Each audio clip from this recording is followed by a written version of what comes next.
Rather than lads, welcome back to Cossy That's the podcast. My name is Cossy. Good morning, good afternoon, good evening, wherever you are in all parts of the world. Leeds United are considering an offer on their table. 55 million euros plus 15 million euros is what has been offered to them. According to Mundo Deportivo, the bid comes in from a Premier League club, Arsenal FC. We're going to be discussing all that. Hit the like button for me. Subscribe to the podcast as we continue to dive into the Raphinha situation. I'll give you a little update around Gabriel Jesus in this video, but of course it will come in the evening wrap up. In this one, we are handling Raphinha. We're talking about Raphinha and the 70 million offer Arsenal have made. Look, I'm gonna ask you this one. Do you feel Arsenal are overpaying for Raphinha, a player who scored 11 goals last campaign and assisted 3 times? That is 14 goal involvements. 4 goal involvements less than Saka, because Saka last campaign had 17 goal involvements. Altogether, do you think Arsenal overpaying? Do you think it's worth the money? And do you think he brings something more, better, different quality to Arsenal Football Club? That is the question I'm going to be looking out for in your answers in the comment box below. Let's get the video to 500 likes. Let's get that done. And also subscribe to the podcast. We're very close to 47,000 subscribers. Like I said, I want to first touch that Gabriel Jesus update from Freddie Paxton, who said talks ongoing now very well between Arsenal and the representatives of the player. It's a done deal. It's an agreed deal between Arsenal and Manchester City. I've said that all day. Now, look, I think personal terms are already agreed. Arsenal have already agreed to pay the amount of wages that the player really wants, and his camp and the amount of wages that his camp would be very, very happy to earn while moving to London. But what is happening at the moment is these small deals, bonuses, playing in the UEFA Champions League. If Arsenal qualify for Champions League, if Arsenal win the title, what kind of bonuses do we get? What kind of what is the nature of add-ons and things like that? So I think those should be ironed out in the next 48 hours, so that this deal gets away, it just gets out of the way. And we get other things to do. It's also been reported that Mikel Arteta has been very, very key in Gabriel Jesus joining Arsenal. Talk to him. He has been pushing Edu and the transfer team into getting the deal done as quick as possible. So Gabriel Jesus, we are still ironing out a few, I think, details on personal terms. Of course, personal terms for me, the moment you agree that, this is the amount of money you want, and a team agrees to pay that, you've agreed personal terms. But then, just looking out on these small things, if we go to the Champions League, you should be able to give me more money. Actually, according to a couple of sources, Gabriel Jesus' package will be, if he joins Arsenal, that will be around 220,000 per week. If he takes Arsenal to the UEFA Champions League, that would be 260,000 per week. So, a few people have been asking me on Twitter and WhatsApp, because what's happening with Gabriel Jesus. According to sources, it is more of a done deal between Manchester City and Arsenal. But of course, we are looking at ironing out those small details. But Raphinha, that is what you're talking about in this video. Raphinha, right? So, now, listen, Mundo Deportivo have reported that Leeds United are currently considering weighing a bid, and this makes me so skeptical. I'm going to tell you the reason, right? So, Mundo Deportivo claim that Leeds United are weighing up a bid that has been put onto their table by Arsenal Football Club, and the bid is 55 million euros plus 15 million euros in add-ons. According to Mundo Deportivo's logic and science, it seems Leeds United will not be waiting for Barcelona. However, they still expect a late call from Barca. Now, it's difficult for me to judge on this one. It's very, very difficult for me to judge on this one. And this is the reason. First and foremost, Leeds United are looking out for around 70 million euros in the player. 55 million euros, as reported by Fabrizio Romano, will be guaranteed payments, and 15 million euros will be add-ons and bonuses and things like that, right? So if Arsenal put a bid that is 70 million euros, I don't think Leeds are waiting for anything. I don't think Leeds at the moment would be waiting for anything. The fact that they have not written that Leeds have accepted a bid from Arsenal or any other club, and the bid is 70 million euros, just drives that kind of skepticism around their story.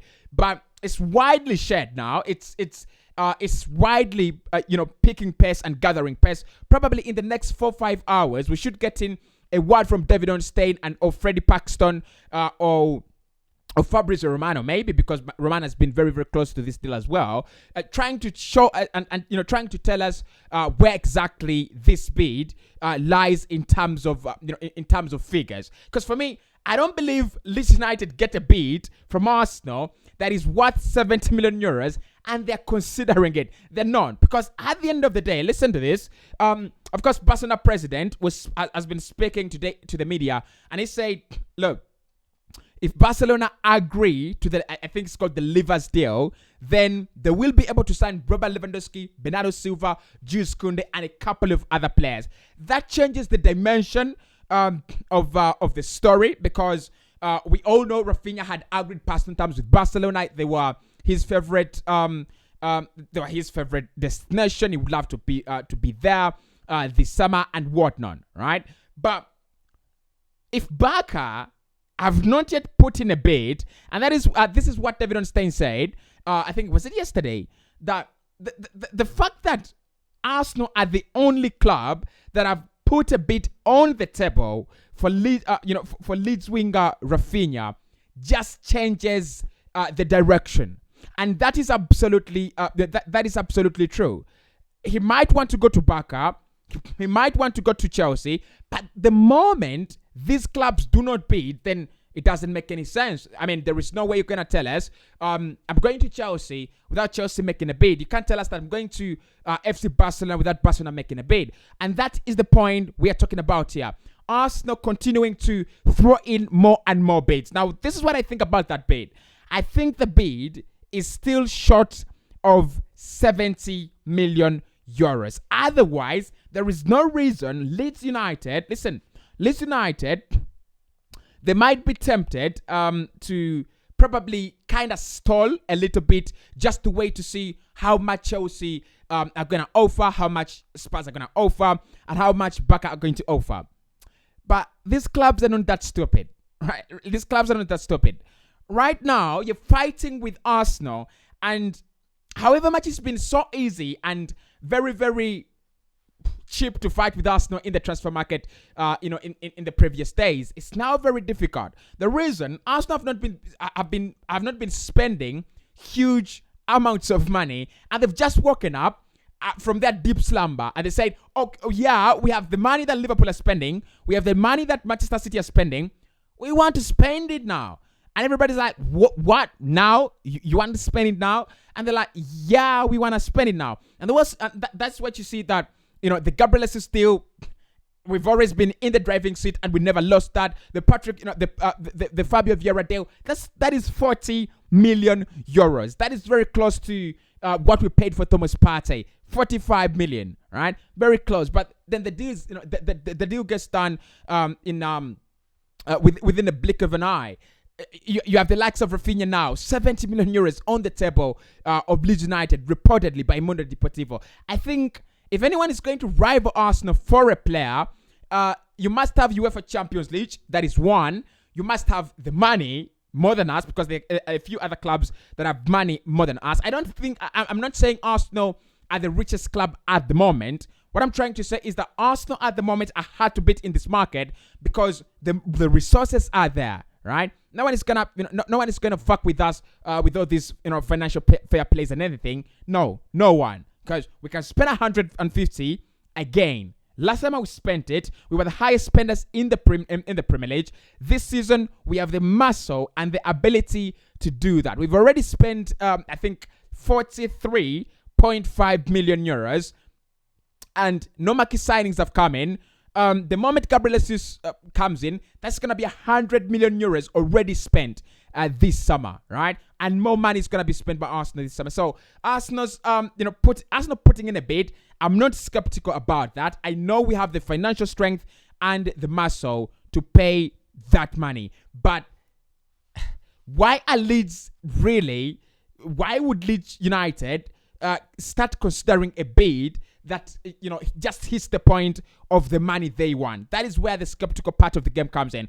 And look, there might be two reasons why Leeds would do that. One, like I said, probably wait for a better offer. It's not going to come from Barcelona anyway, but Chelsea could come in with a better offer for Raphinha, because Chelsea have the money.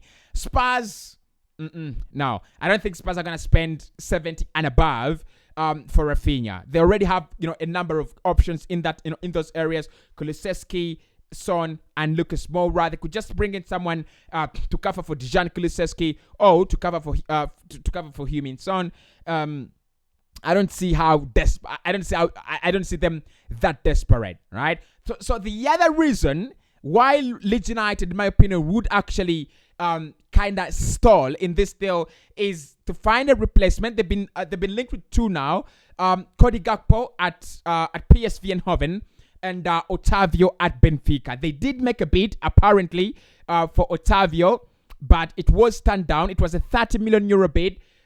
They've been informed they will need to pay 60 million euros for Otavio. They're never going to do that, are they? I mean, they are going to get their 60 million euros. They want to buy a player for around 25 million euros. And that is smart business. So I think they will get Cody Gakpo if they press hard. They're just waiting for that confirmation that the player is going to be leaving, and then try to drag the deal a little bit in the mud and sort out their options. I think for me, Cody Gakpo will be very, very good fit very good fit for them. He's a player that literally last season 13 goals and 12 assists. That is 25 goal involvements. That is phenomenal. That is absolutely phenomenal. And the campaign before that, he had engaged himself in around 15 goal involvements for PSV in the Dutch Eredivisie. So when you combine all that, I think Cody Gakpo is a good one. And the fact that they're thinking and actively searching and bidding for a player who can replace Raphinha also absolutely makes a lot of sense. So at the moment, Arsenal fans, take this news as a little bit skeptical, that they're still weighing up the offer. If the offer is in my opinion, and it is very close to what they want, they will be like, okay, let's get in a replacement and get the deal done. We cannot let him go without a replacement. Many clubs do that as their transfer policy, and anyone understands that. But away from that, I think it's an interesting one. It's an interesting one. Look, I know many of you are going to say, Cossy, rate it out of 10. What is this on a scale of 10? What is the probability that comes in this summer? I won't rate it now. Because Fabrizio says a lot of competition. David Stein says a lot of competition for the player at the moment. I won't rate it. But what I will say, keep an eye on it. Keep an eye on it. You never know. I mean, you never know where we will be heading to. You never know. So, Raphinha bid made 70 million euros, 55 million euros plus 15 million euros, according to Mundo Deportivo. Yet to be confirmed by huge sources in and around the Premier League. But the moment we get that, I will be very, very, very glad to let you know. Speak to you in the next one.